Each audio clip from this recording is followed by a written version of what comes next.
All right. It looks like we've really hit a good mark. We'll let a couple of others filter in, but we can begin today's programming as we have a lot to discuss and go over. Um, Welcome, everyone. It's great to have you here for the first of our two-part Future of Democracy Anthology webinar series. My name is Adam Sachs, and I'm Program Manager for the Center for Digital Economy and Governance at the Center for International Private Enterprise, or CIPE. CIPE, as you may know, is a business-oriented NGO based in Washington, D.C. It works at the intersection of democracy and economic development, and its mission is to strengthen democracy through private sector and market-oriented reform. In other words, to fulfill a vision of a world where democracy delivers the freedom and opportunity for all to prosper. CIPE is one of the core institutes of the National Endowment for Democracy. It's an affiliate of the U.S. Chamber of Commerce and sister organization to the other co-sponsors of this webinar series, the International Republican Institute, or IRI, and the National Democratic Institute, or NDI. 2 years ago, CIPE worked with NDI and IRI to launch the Future of Democracy program. It's an initiative guided by the belief that the doom and gloom narrative about technology's role in our society is not the end of the story. There is an alternative story, one that articulates the central role technology can serve to bring democracy into the digital era. The initiative is therefore dedicated to identifying how democratic reformers can conceive a new and positive vision of technology-enabled democracy and make that future a reality. The initiative tackles that in a variety of ways, from surveys and focus groups that help us get a better handle on what citizens want for the future, to producing a series of recommendations for private sector actors to make that future a reality. But one of the real cornerstones of the initiative is what we call the Anthology for a Future of Tech-Enabled Democracy. We wanted to articulate what a positive future of democracy enabled by technology could look like. So we worked with democracy experts, reformers, and visionaries from around the world to put together a comprehensive online multimedia collection of thought pieces. It includes data-based insights derived from the survey information I just mentioned. It includes fictional stories and futurist narratives, which are designed to ignite creative possibilities for a democratic digital future. It also includes profiles of real-world practitioners, which highlight individuals who are already leveraging technology to strengthen democracy in their own countries. To learn more, check out the link in the chat. This webinar series is the latest project of this initiative, and here to tell you a little more about it and to kick off today's program is our moderator, Brian Forrest. Brian is the founder of Arboreal Communications and served as editor for the Anthology. He has served as a consultant for some of the focus groups for this initiative, and now he serves as a moderator for today's event. Welcome, Brian, and now over to you. Thanks, Adam. Great to be here. As Adam said, I'm here today in my role as a consultant with CIPE. We work together on a variety of projects related to the anthology, as Adam mentioned, and that included collaborating with democratic practitioners to create some of the real-world profiles that he mentioned that were included in the anthology. Today's event is the first in a two-part series. We have an event this week, today, and we have an event next Wednesday as well. The whole point of these events are to put the spotlight on authors of different components of the anthology, because there are so many different components, as Adam mentioned too. And we're bringing them together for a discussion today about some of the key topics related to the future of democracy. Before I get into today's event, let me tell you a little bit about next week's event. Next Wednesday, same time. Next week's event is going to be sponsored primarily by IRI, and it's about the importance of transparency in combating corruption. And that event will be featuring a futurist author, someone who uses fantasy writing and future concepts to explore how official misdeeds can be uncovered with accountability that's enabled by technology. And then we'll also put the spotlight on a Ukrainian reformer who will tell us about how he's using technology in his own country to keep politicians honest and to fuel democratic progress. Please go ahead and sign up to attend that event if you haven't already. And I believe there'll be a link in the chat. There it is. And that brings me to today's event. So this event is primarily sponsored by NDI, the National Democratic Institute, and the theme of today's event is about better understanding the importance of youth voices in democracy. We're going to first talk with Zambian author Doshima Tse, whose piece of speculative fiction examines the future of tech-enabled democracy through the eyes of a child. And then we'll also speak with activist Esther Moema, who also grew up in Zambia. She will explain how she harnesses the power of digital literacy, networking, and activism to help youth leaders around the world make an impact in their own communities. As the moderator of our discussion today, I'm going to take things in two parts. So first, we'll start with the fireside chat with the author of our fictional story. So Doshima will read a portion of her story, and she and I will engage in a discussion about the vision and meaning of the piece. And then we're going to go ahead and invite in our on-the-ground democratic practitioner for a larger discussion. She's our subject matter expert, so Esther can help us dive into the thematic undertones that the piece brings out, primarily, like I just said, the importance of youth voices in a democracy. Finally, this is where you come in. You'll have the opportunity to ask your own questions at the end, but you can go ahead and bring those questions out anytime you would like. Please use the Q&A function at the bottom of the screen to submit any questions as we go along, and we'll address those in the last 10 minutes or so at the end of our discussion. So with that said, I like to be efficient, so I think we just go ahead and dive in. And like I said, we're going to start with a fireside chat, if you'd like to call it that, first with our author. And as I said, that's Doshima Tse.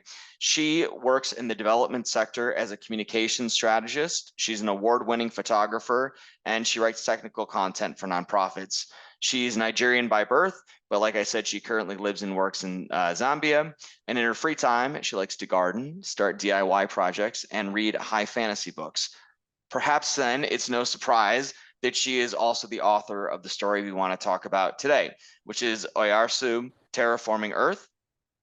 It's a piece of speculative fiction, which for everyone on the call from who might be familiar with CIPE or NDI, you might know what speculative fiction is. The rest of us may need a bit of a definitional introduction to it. So here that is.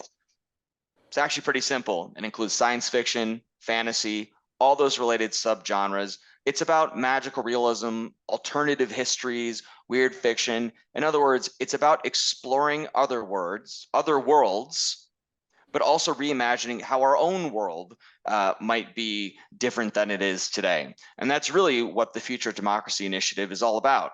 So there were, I think, 9 different stories that were submitted by NDI in the speculative fiction space. And her story asks us to consider is one of those that asks us to consider how democracy can expand. And in her story, she invites readers to imagine a decision simulator that enables children to vote on issues that affect their own lives. I could go ahead and summarize the story for you, but I think it'd be easier if we turn to the author herself to do that. And we'd like to start off with Doshima, if you could read a 1 to 2 minute excerpt from your piece to get us kicked off, and then I'll jump into Q&A after that. Yeah, sure. Thank you. And I'll just start at the top.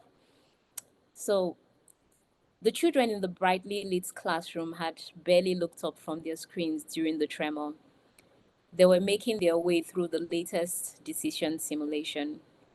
Wacy leaned over to the right and watched as Denen scrolled through the choices for the dam simulation.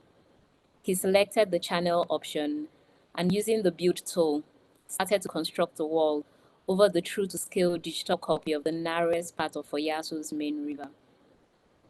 Wacy smiled as she waited for the inevitable collapse. She had done exactly the same thing when she went through the simulation herself.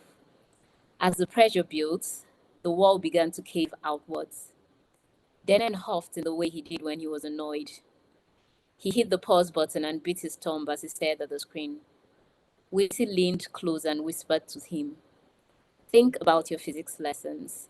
The water needs somewhere to go." "I know, Gigi, but if I make more sluice gates at this point, it will flood the homes in this district further down the river." He scrolled left and tapped on the screen to show District 14. "Yes, I know," Wacy said.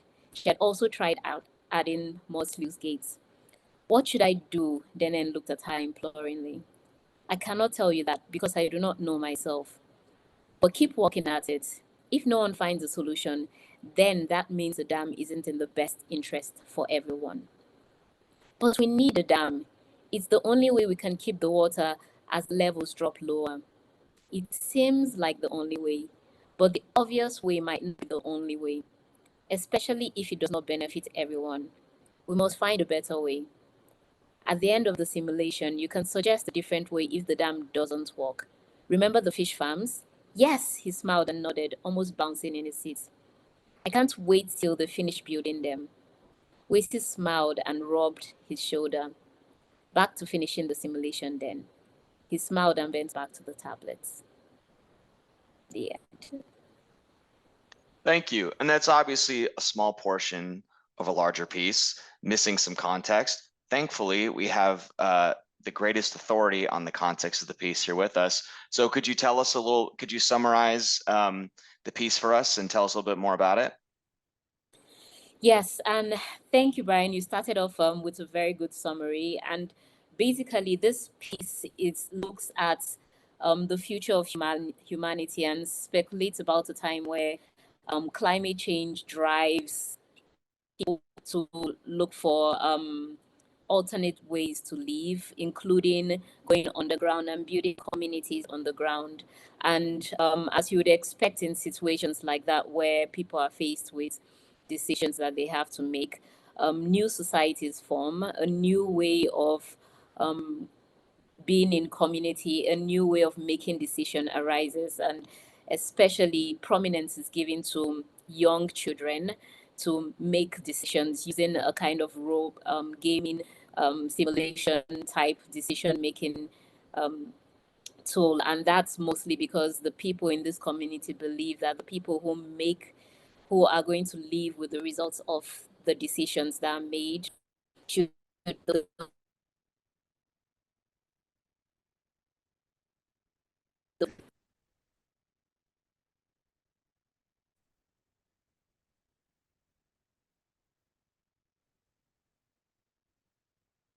Oh,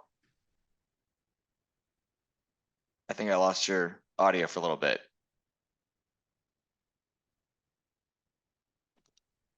Might have lost your audio.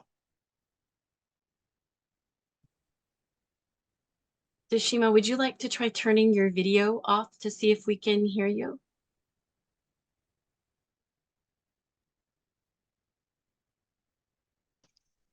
Can you try saying something again?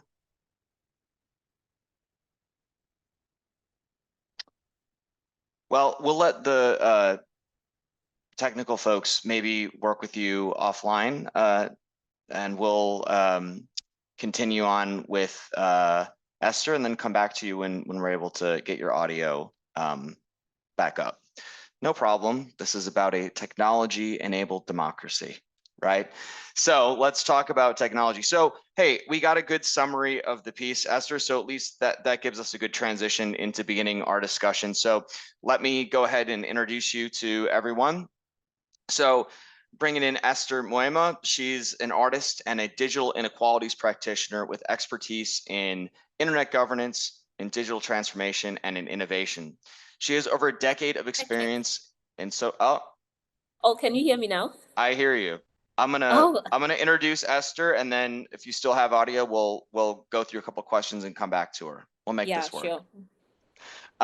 She has over a decade of experience in social impact at the intersection of youth, technology, and gender through her nonprofits called Digital Grassroots and Safigi Outreach Foundation, as well as working at a high level with the United Nations. She's an open internet leader and was part of Mozilla's 2022 Creative Media Awards cohort.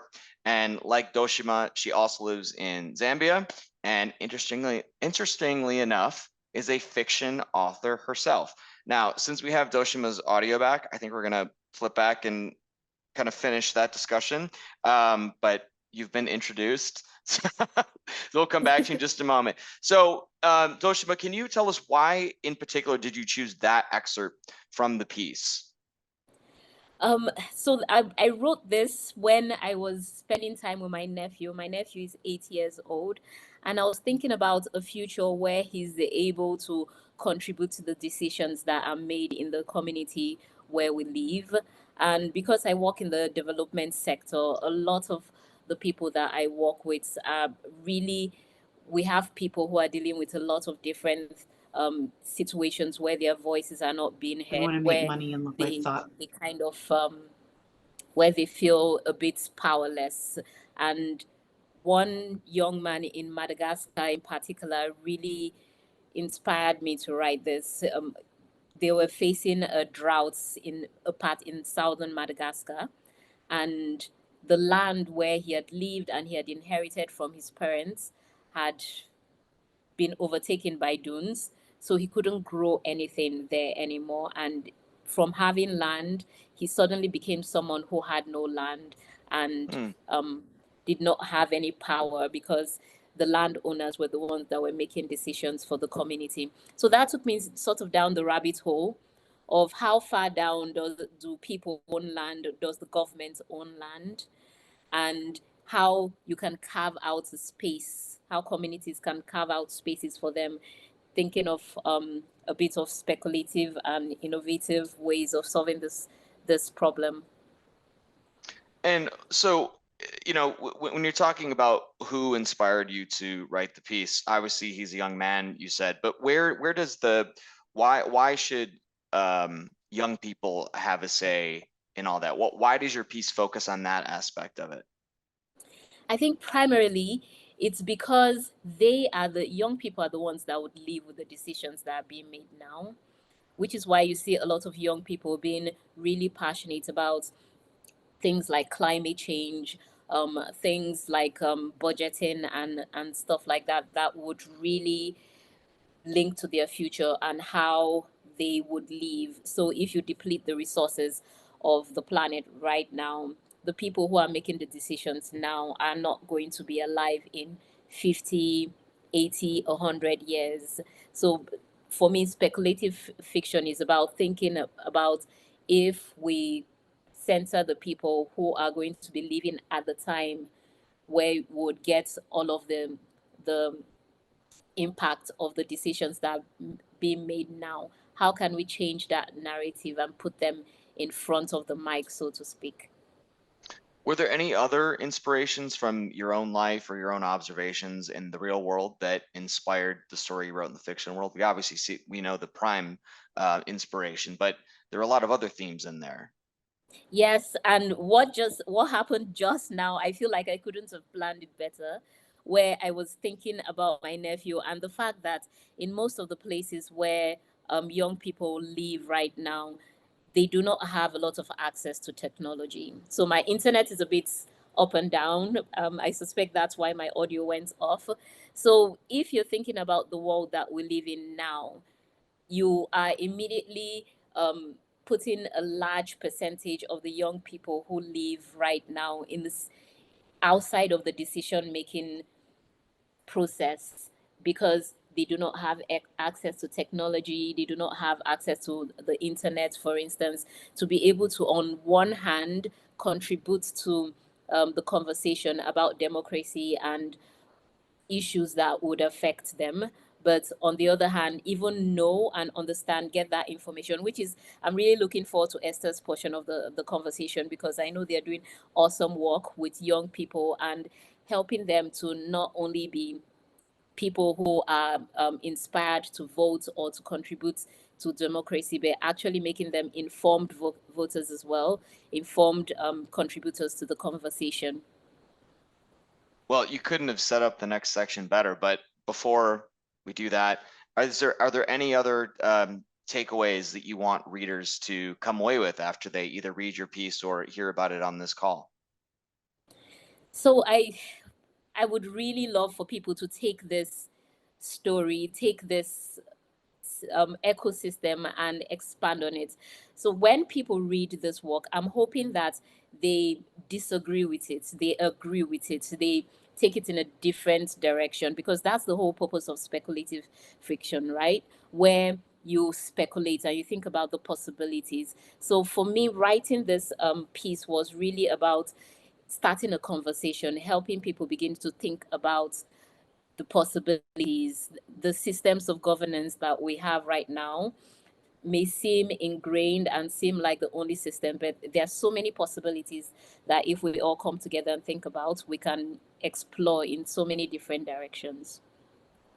Well, thanks so much for explaining your piece to us and explaining the thinking behind it. And also, I want to make sure everyone knows, if they haven't noticed, if you look in the chat, a link was dropped in several minutes ago that actually links directly to her story. I encourage you to read it yourself, as I have and everyone else on this call has. So Esther, bringing you back in, we brought you in, brought you out, bringing you back in again.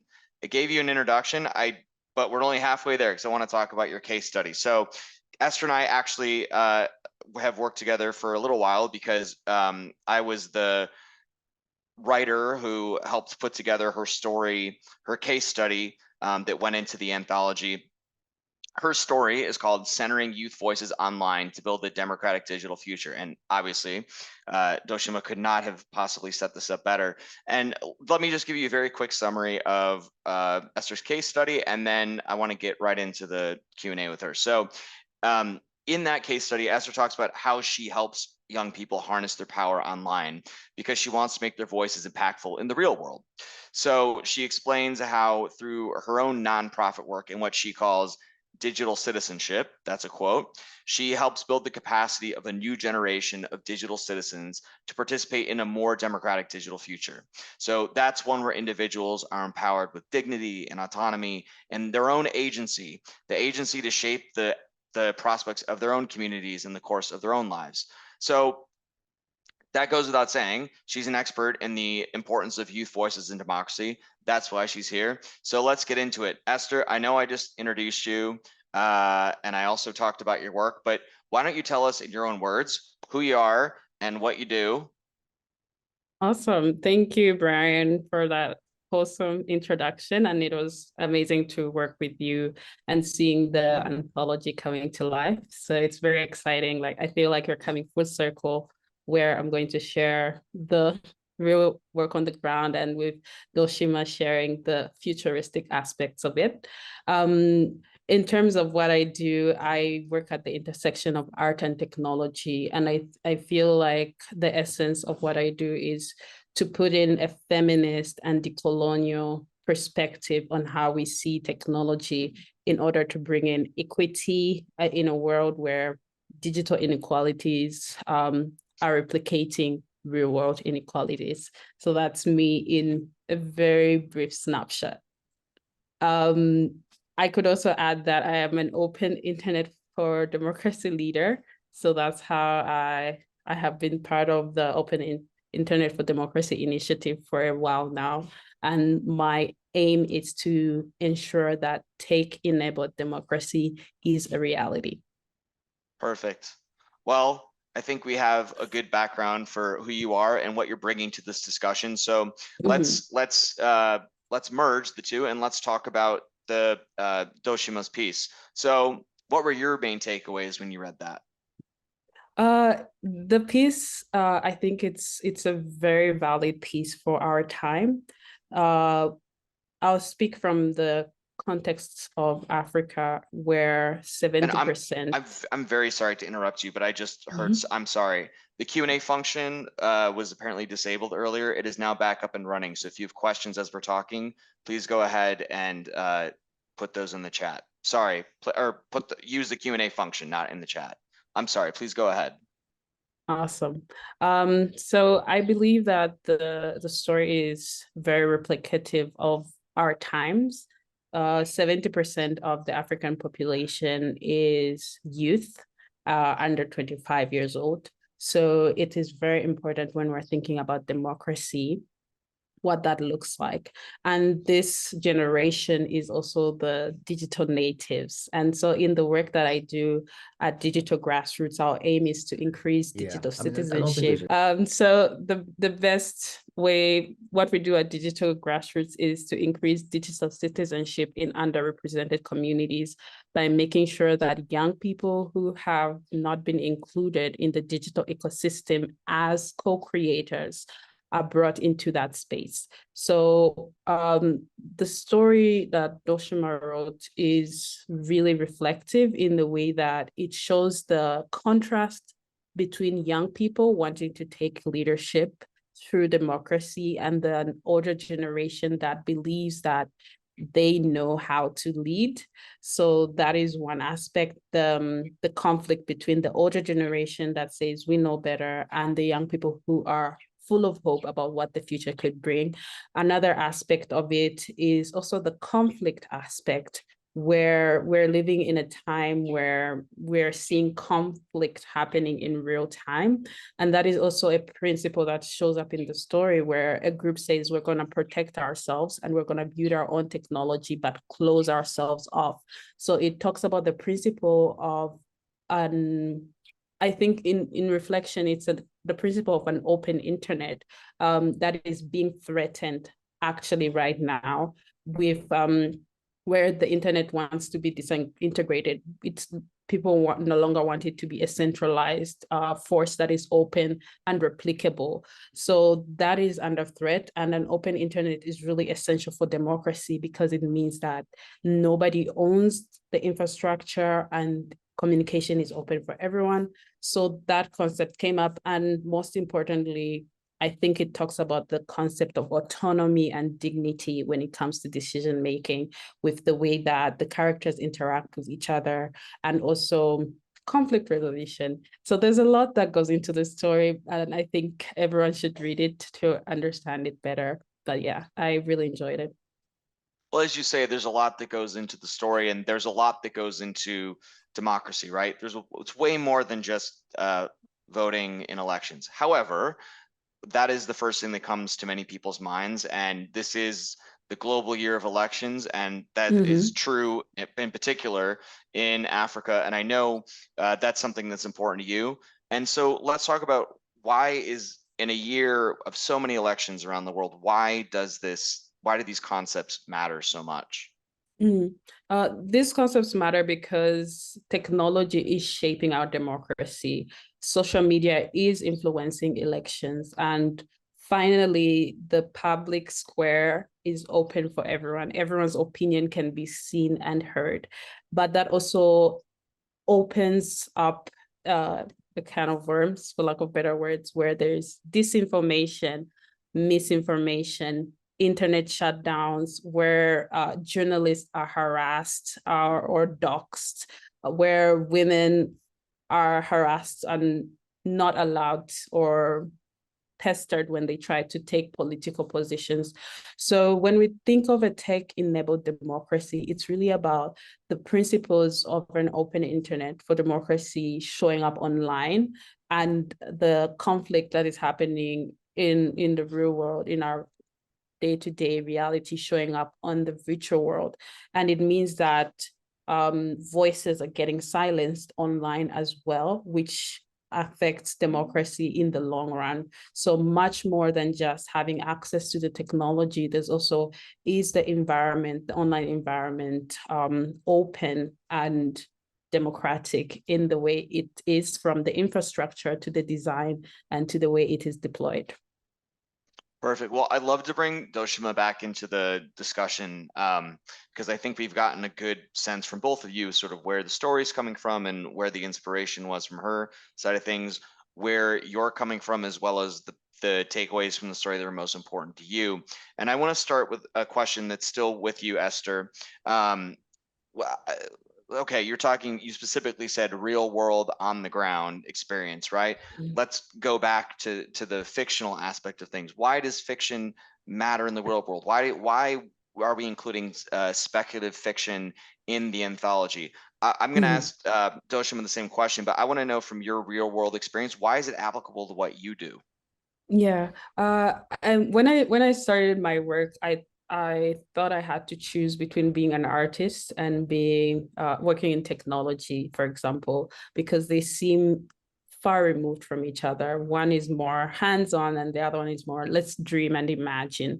But what I realized over time is that we can't separate imagination from what we're seeing in reality. What we say actually becomes the reality.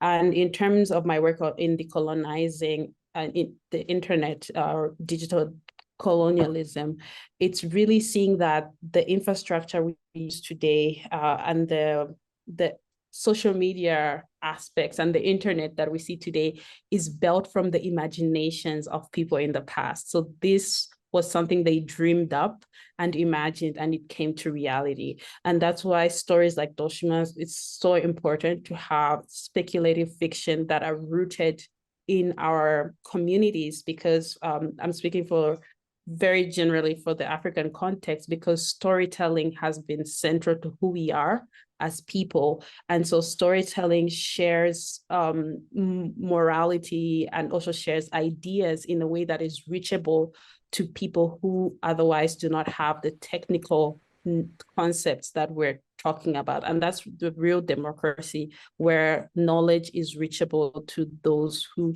have been excluded from the system.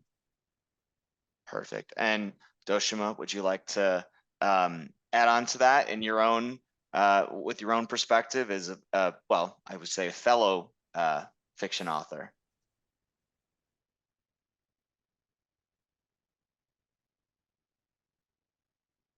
Oh, we might have lost your audio again. That's okay. When we can hear you again, we'll bring you back in. So, Esther, I just alluded to it. I mentioned it in your biography. You also happen to be someone who writes fictional stories yourself. So why don't you tell us a little bit more about, building off what you just said, why don't you tell us about that? And are you inspired after this discussion perhaps to write something along the lines of what Doshima did? Yeah, I've been very inspired by what Doshima is doing. And speaking of that, the work that we're doing at Digital Grassroots is also imagination. So we co-created a game called the Digital Rights Monopoly. So it takes the Monopoly game and it adds the digital rights concepts into it. And what the similarities between the fiction and this game is that it allows us to create personas and to simulate what a digital ecosystem looks like or could look like, where it's not about big tech getting more money or extracting data or using AI to shape some future that is in their imaginations that does not benefit the common folk. So this game really translates what our community members were seeing in their own communities. And Digital Grassroots is internet-based, but we have leaders from over 60 countries, young people who are working in their communities to change the narrative and to bring more people into internet governance. So by playing this game, you pick a persona and you can choose to be any of the 12 different personas that we have, and you can then play on the digital rights monopoly landscape to understand what are the challenges that are happening in the local context, what are the opportunities as well. So that is about the game, and I can see it's in the link. So if anyone wants to play or understand more about it, it's over there. And yeah, I have a lot of stories that look at concepts of democracy and technology, and also the soft fabric of politics and autonomy and dignity that goes into it. So yes, I'm very inspired.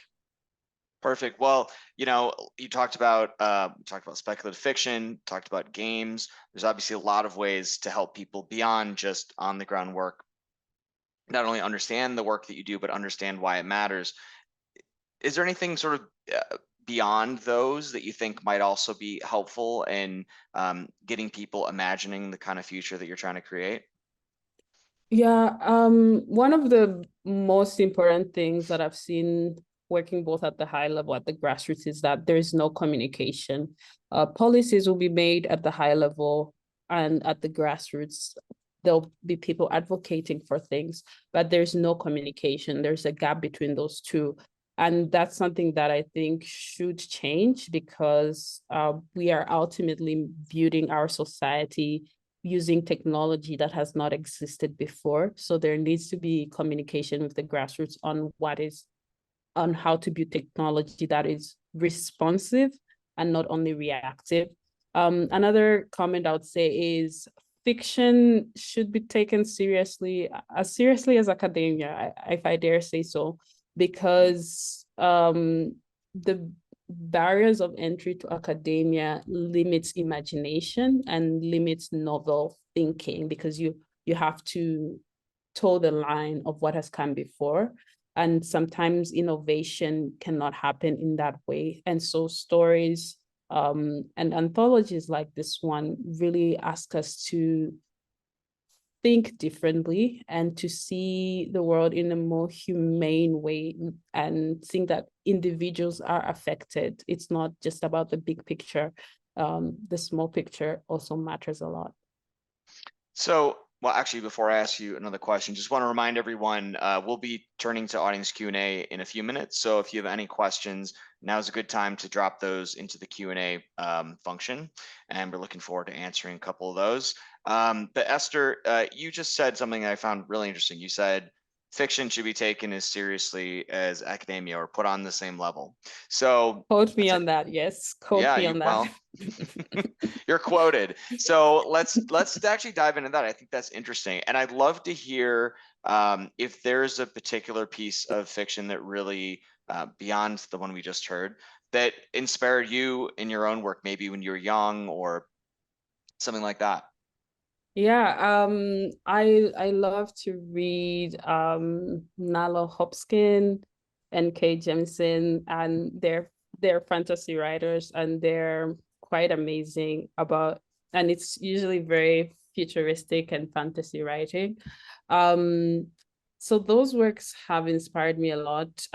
My personal project or pet project is a fantasy novel that tries to look at power dynamics and the concept of climate and how it affects politics, because ultimately, even democracy, ultimately what we see affecting democracy is our ability to have dignity and autonomy, but also most importantly is our ability to have access to food. So it might seem removed from technology, but really it's about thinking how the way the world works, our system, we need to think about using technology as a public good to meet the basic needs of each and every individual. And ultimately, that's what democracy is about, where no one is left behind and a do no harm approach is taken. So I'm inspired by those fantasy writers, and I try to put that in my own fantasy work, where we think of democracy not at a high level of who's the president or who has been voted into office, but also how are the systems working? Are they responding to the needs of the least privileged person in our society? And if we look at democracy that way, we'll find that a lot of our societies are not democratic. They might be democratic on paper, but in reality, a lot of people are being left behind. Well, I actually am seeing a question that actually relates very well to what you just said. I think Doshima joined under my name. Doshima, is that you? Yeah, I'm so sorry. My internet has been so bad today. Were you able to follow our discussion? I missed quite a chunk of it, but I got the last bit of it where Esther was talking about other books that she reads. Well, let me just ask you one question then before we turn to audience Q&A, Doshima, and this one can sort of exist in a vacuum. You know, given the discussion that we've had today, or at least what you've technology has enabled you to participate in, are you inspired to write another work of speculative fiction? And if so, are there any topics that you're thinking about right now? Oh yeah.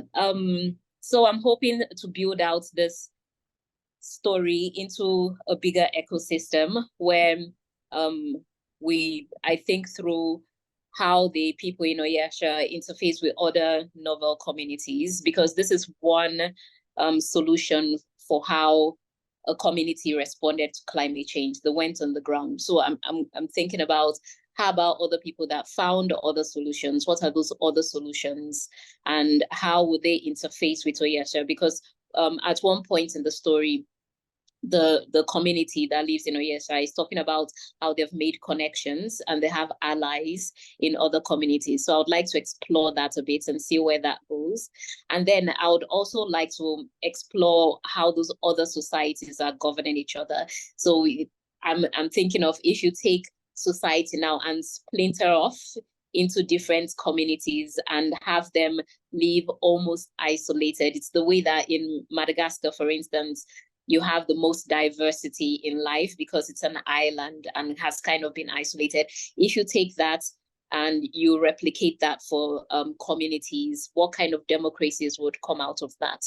And what kind of systems would be built out of societies like that? So that's something that I hope to continue exploring. Beautiful.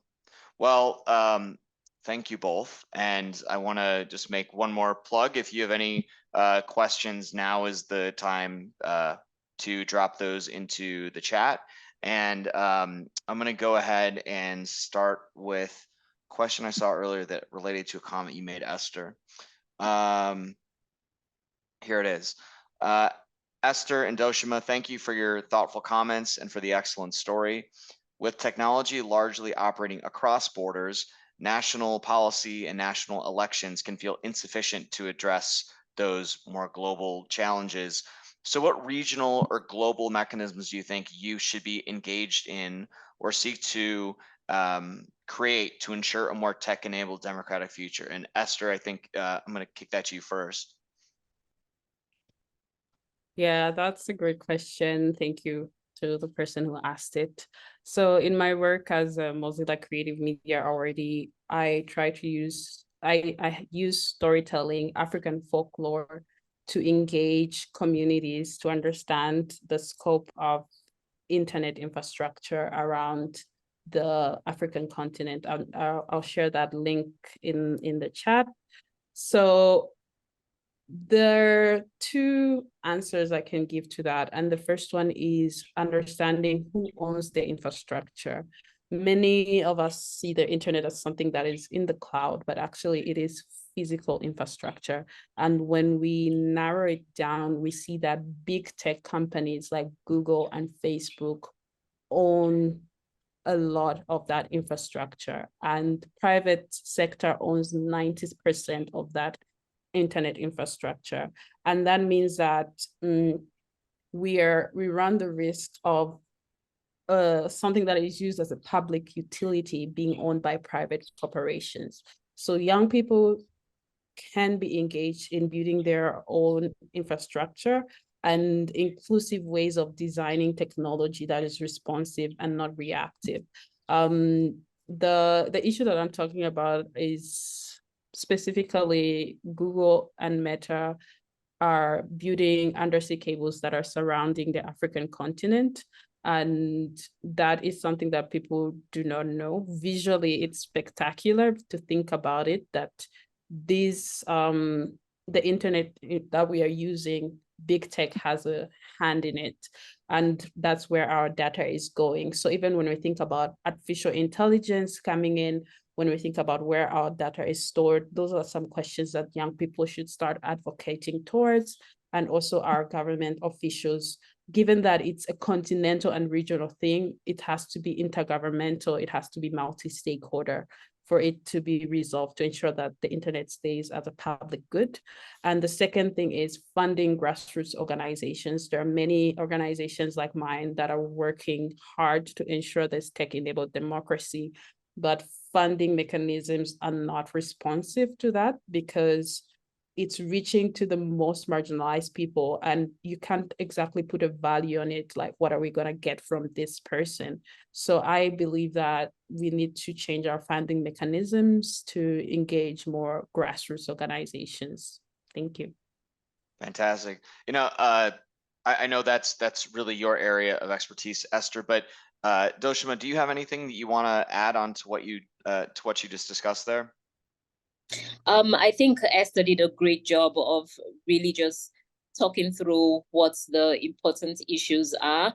I'll just add that I feel that it's critically important as we begin to have these conversations. And I know that there are groups of people that are working towards making sure that we keep that global community.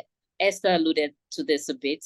And as we see the rise of populism and I guess I'll say nationalists sentiments across board, I feel like we lose something as the global community when we begin to talk more in regions or in countries. There's a lot of value in being able to converse and continue that conversation globally, because it's sometimes it's as simple as when you do not see a different perspective, then you feel like there's just one perspective that is the right perspective. You know, we got a question that is actually similar to one that I asked Esther earlier, and this one's for you, Doshima.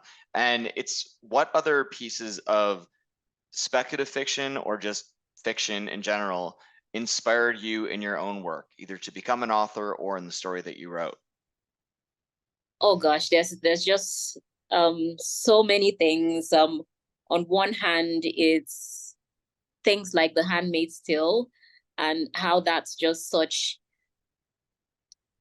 a warning, I think, that shows us the possibilities that we could go down if we focused on one type of governance.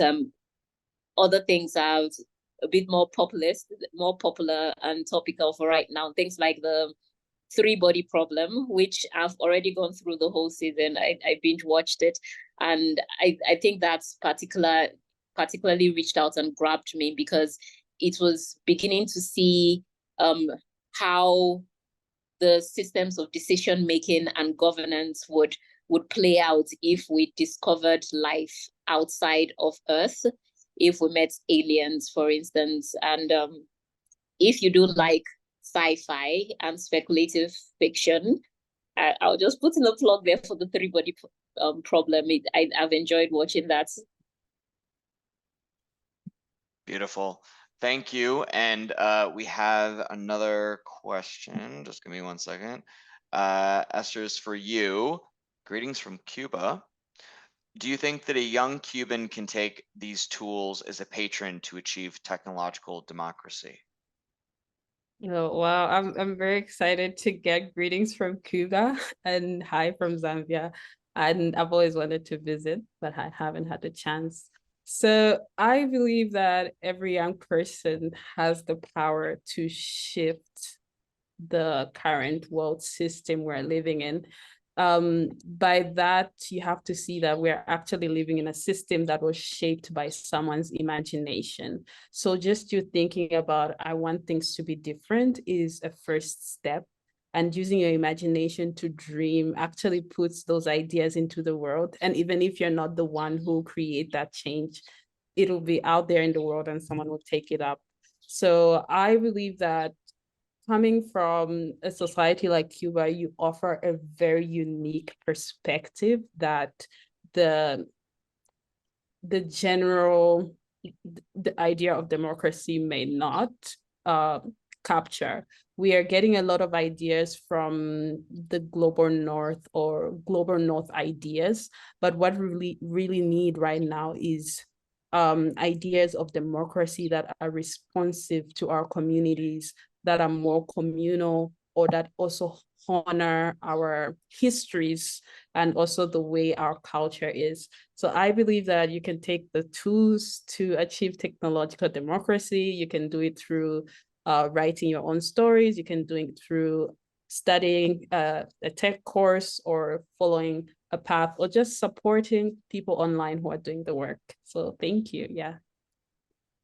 Well, thanks everyone for the questions. And I always like to wrap things up. Well, Adam will actually wrap things up. But before we turn it over to Adam, I always want to give any panelists a chance to sort of give their closing thoughts, however they want to deliver them. So without any preamble from me, Esther, let's go with you first. Do you have any closing thoughts you'd like to leave us with? Yeah, thank you everyone for being part of this, and thank you, Doshima, for your amazing story. It has inspired me to start writing short stories. So my stories tend to go very long. But ultimately, I think this is a reminder to everyone that technology is about the human aspect, and technology is also about power. So we give away our power when we are passive on what big tech is doing, or when we see big governments bullying journalists or young people or feminists. So we have to recognize the power that we have and to use it. And we also have to recognize that there are people who are not able to be part of this conversation. They have been disconnected, or they have never had the technology to connect. And there are also people who have decided that they have the right to disconnect. So we also have to consider those who want to shape a different kind of world where they don't have technology. But ultimately, a tech-enabled democracy will require that the tools that we use are open, and that the internet remains, and the internet and its infrastructure is considered a public utility. And that's what I'm calling for. The internet infrastructure should be a public utility, and our imagination can make that happen. Thank you very much. Really appreciated speaking with you today. And Doshima, do you have any closing thoughts you'd like to add on youth voices in democracy as relates to a tech-enabled democratic future? Yes, I would just say that I think speculative fiction is one way that we can inspire youth voices. We can inspire people to think of different ways of making sure that young people are involved in democracy. Fiction for me is both inspirational on one end, where you are really showing people the possibilities and what they can achieve, and helping them think in outside the box, so to speak. But I also think that a lot of times it's a bit of a canary in the coal mine, where it's a warning of how things could go if we do not take certain steps to consider all of the people that need to have their voices heard. It's almost like a laboratory, I think, where you take something, an idea, put it within the setting of a story, try it out, see where it goes, and then pivot depending on what you find as it goes. So if I would encourage you to do anything, is write stories. You don't have to be a storyteller to imagine the possibilities that our world could encounter in the future, and young people could encounter as they grow into leadership roles. Well, thank you so much. I mean, I really appreciated speaking with both of you today. It was great to see how two things on the surface that don't seem to really have much to do with each other: fictional stories and, you know, real world on the ground work when it comes to especially technology enabled democratic future. It's great to see how there's so much intersection, and how fictional stories help us imagine the future that folks like Esther are trying to create. I also love the fact that technology is wonderful. It doesn't always work, but the great thing about technology is it is resilient, and it helps us be resilient. So we were able to work through some challenges today. They were not fatal, and that's why I love technology, because hey, as long as we know what we're doing, we can make it work. I know there was a couple questions that we weren't able to get to in the audience Q&A, so I'll maybe ask Adam to that when I pass to him how we want to handle that. Maybe we can email them around or something. But just for folks that didn't get their questions answered, you've been heard. We want you to know that. I really appreciated you guys having me here today. It was great being with you. Adam, let me turn it over to you so you can close us out. Thanks, Brian. Thanks, everyone. Thank you very much, Brian, and thank you very much, Doshima and Esther, for the fantastic discussion. I mean, really, it was inspirational. The creativity and passion you bring to your work is admirable, and really that thread that Brian was mentioning. It's at first glance not really there, but I'm really happy that we were able to bring that out and really hopefully inspire other folks to dive into the fictional side or creative side of your work, or even dive in more and become that really that advocate to help promote technology-enabled democratic future. I also want to thank NDI and IRI for their continued collaboration and support for this work, and really to you, the audience, for joining us today and bearing with us too for some of those technical challenges. We are still in a digital world, and we really have to stay flexible as we move forward. Thank you very much for the questions. I do see Esther did respond to that. Feel free to reach out to us if you need to, would like to us to elaborate a little bit more, and hopefully maybe we can put you in touch with the speakers. As Brian also mentioned, this is part of a webinar series. If you enjoyed today's discussion, I encourage you to join part 2 of our webinar series, Combating Corruption and Fostering Trust Through Practical Lessons and Futurist Thinking. This will be next Wednesday, April 17th at the same time. We will have futurist author Brian David Johnson and Ukrainian reformer Alexander Starodubtsev to examine the important role technology can serve in promoting trust, transparency, and combating corruption. I also encourage you to explore the anthology and see what inspires you within that resource, whether it's the profiles, survey insights, speculative fiction, short stories, or even user personas. There's something there for everyone to really become inspired and become that democratic activist within you. Thank you all for today, and looks like we'll wrap up a little bit early. I look forward and hopefully seeing you next week. Thank you.